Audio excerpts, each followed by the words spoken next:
I'm sorry. Okay, here we go. We got more. And I have to preface with what I'm about to say with the fact that we've been pretty hard and notably so about Blue Origin lately. And if you're a Blue Origin fan and if you're upset with us, I'm sorry because we've only been looking at what we've been given. And suddenly the game changes once again. And I mentioned the word Jarvis. This comes from Corey. He's the one that found this. Matter of fact, most of the stuff that came up in this show actually came from Corey because he came up with some great links. And that's how the game is played. However, not to be outdone, we know that Jeff Bezos has left his company or is going to leave Amazon, and he is looking to take over the reins of Blue Origin. Now, the question is, what's going on at Blue Origin that's going to make them different, and how could they compete with SpaceX in what we know is a very crowded space right now, in the opportunity of what is being used as launch systems and what's going to be used in the future to go to the moon? And he recently opened up his mouth and said, hey, I'll give you a $2 billion discount if you pick us. Well, he might have said it with good reason, and that is Jarvis. In a nutshell, what Jarvis is Blue Origin knows that they don't have a competitor to a steel-skinned rocket that can withstand massive temperature changes with an exoskeleton as compared to a carbon-based rocket, meaning that the structure is made out of carbon and it's reusable. But he came up with a plan. He developed a team that this team operates outside specifically of the standard Blue Origin red tape machine and can develop a steel second stage that is reusable and can go into space. Now, this is actually super amazing news because this may give credence to the fact that Blue Origin actually has a competitive rocket to SpaceX now, because what they're saying is this was created as they watched SpaceX go through their deployment phases in Boca Chica and watch their successes and failures. And initially his team told him they're never going to make it. And when they started to get close, he turned around and ordered that this rocket started to be built. Which I think that's amazing. Okay, to recognize what your competitor is doing, to go into that and to go into that space and say, hey, we could probably be able to do this. We have to dump some of our technology, but I'm wondering how it's going to work as a second stage. What's your thoughts on that one, Corey? Yeah, so I wanted to just highlight this quote that's right under the title, because I think it's very poignant, right? Very on point for exactly why we might even be talking about this and why Jeff has it in mind.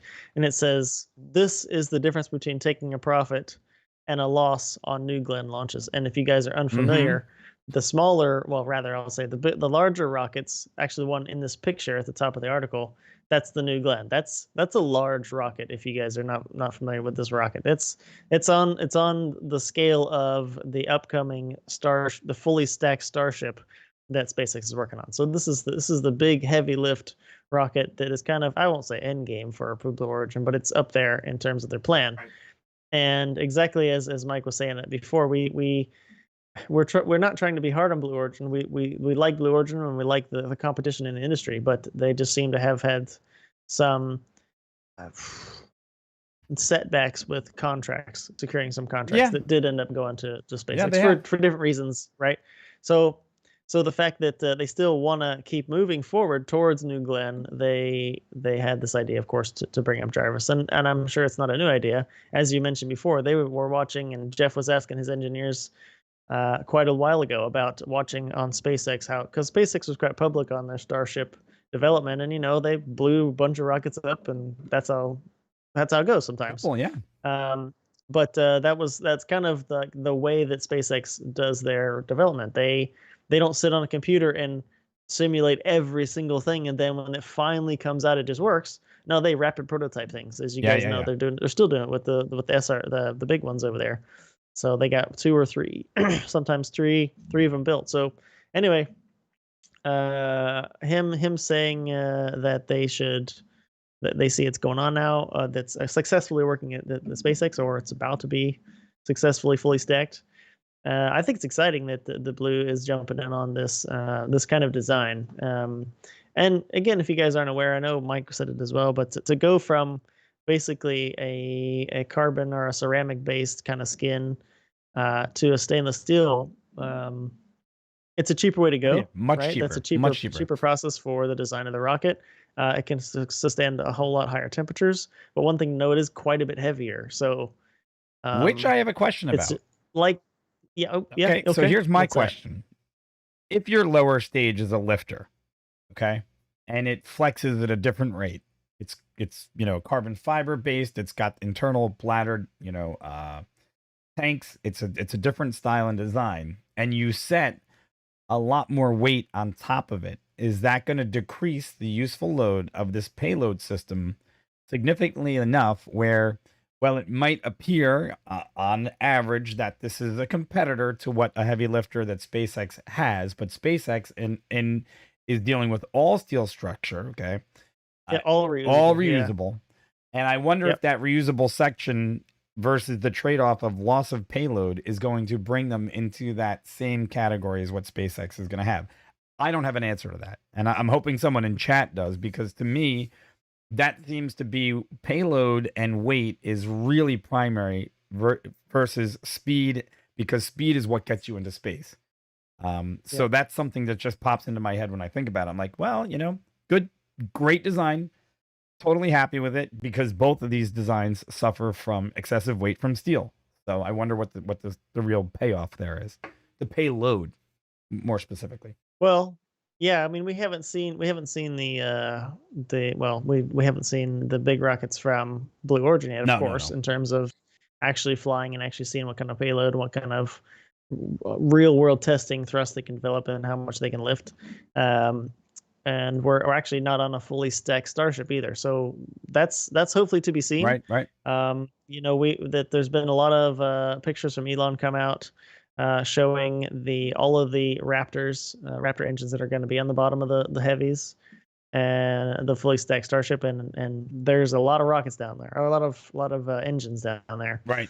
and it's going to be a sight to see. But that goes right along with what you said about how much they can lift, and there's some pretty big numbers they're talking about lifting. But again, as we talk about differences between the two companies, yeah, it'll just be interesting to see what their real world payloads they can get up there to different orbits. And of course, we know different orbits, different altitudes require different amounts of thrust, and that's all calculated in there. Yeah, But yeah. let's just say low Earth orbit, how much they could both lift at low Earth orbit when they actually are done. Let's say. Yeah, yeah. So it'll be interesting. It'll be interesting. And look, the cool part, one of the things that they did say key to this entire thing that we like the most, is that they said that this one is taking place right here at Blue Origin site in Florida. Yes. Okay. Yes. Which is amazing, because that means if we had a Boca Chica style test system going on with Blue Origin with vertical takeoff and landings, here that would be a huge boon for our channel, because that would give us a lot more things to cover, number one. Number two, it would also bring more work towards the Space Coast. And Blue Origin has invested a significant amount of money here, and they've built a very large facility out on the Cape, and that's why we still wish them very well. Yes, of course. We're not we're not enthralled when they're missing out on things, but we want to make sure that they're an equal and great competitor to SpaceX, because competition can really help them out in this matter. So there's that. So hey, folks, I got nothing else to add on this one. Do you? No, yeah, we're always excited to see developments in space, the space arena, and this is up there. Let's go blue. We're on board with you. This is positive stuff. So let's see. Yeah, and I wrote this question down before the show. How much space is in space, or is in the space? Because figure it out. Because what I'm asking is how many more competitors can really jump into this marketplace before this literal space becomes crowded, and literally how much can we It's becoming crowded. and how much can we put into space at this point, because we have a lot of stuff in very, very high Earth orbit. We're going to have a lot of stuff that's going to be in very, very low Earth orbit, and we're going to have lots of very, very small mid-sized satellites suddenly in space. And I'm just wondering, between the investment opportunities and the growth of companies like Porsche now entering with other competitors, I'm wondering how quickly and how crowded this quote unquote space, and how quickly and crowded space is going to get. Well, yeah, in terms of the lack of space in orbit space, that's already something that's been talked about for quite a bit already. Some of the designs, I think we've even talked about on the show, talk about designing satellites that are literally made to go after other satellites that are to be decommissioned. Right. And there was obviously some military talking going on about that already, of course. But what we're talking about was commercial use of this idea, this design to try to help get some of the clutter out of orbit. Yes. Right. So that's something that is going on. But then, yeah, down here, of course, on the planet, I mean, there is, in a way, right, there's only so much money to go around, and we know we talk about billionaires on the channel quite a bit, and they do have a lot of money, but Yeah. but remember, the billionaires have the money, but they still, they don't just fly rockets most of the time for fun, Right. right? They have a purpose. Yeah. They're usually trying to lift people or cargo for a customer, and at some point, there's just not going to be the money or the amount of the volume of customers if we keep getting all of these different rocket companies that are successful. We know these ones we're talking right here, these are all the heavies, Right. all the heavy lift.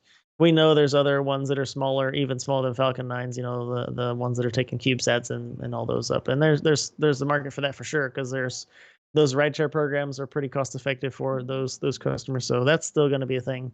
But still, yeah, I mean, if there's going to be a whole bunch of these companies that just keep appearing and they have good ideas and good technology, at some point, like I said, it's going to turn into other markets where they're going to run out of things, either places to launch that are, you can't just launch a rocket to orbit from wherever. Right. No, I get it. No, you're right. 100%. So yeah, it's an interesting thought. Yeah. Well, I mean, and it's worthy of the conversation because, look, money, follow the money, that's what we say. Really just follow the money and see how quickly that pool goes up or down. And obviously there's still a lot more growth there. So, and the privatization of space is something that people look forward to, right? And they're hoping that it's still going to reduce costs, and they're hoping that it's going to lead to a lot more exploration and other things. Of course. There you go. Yeah. Uh-oh. You were giving something the side eye. Is there a cat jumping on something? No. Well, he's over there. It's all good. I was just checking. Yeah. Checking it out. All right, cool. All right, folks. Mm-hmm. Hey, and remember, get a chance, check us out, like, subscribe, follow. Let us know what you think in the comments below. Get a chance, ring that bell so you get notified of what's going on. And we still have a discussion going on about what our next choice of development in social media is going to be, because we have to figure out a better way to communicate with you guys. So when our schedule gets thrown around, that you guys are a little bit more aware of it. So let us know in the comments below what you think that should be. Should it be Twitter? Should it be Instagram? Where we should go? Where are most of the people that watch the show? Where would you like to get just quick updates on our information? Yeah, and maybe a little updates on our timing and our scheduling of what's going on. So there you go. All right.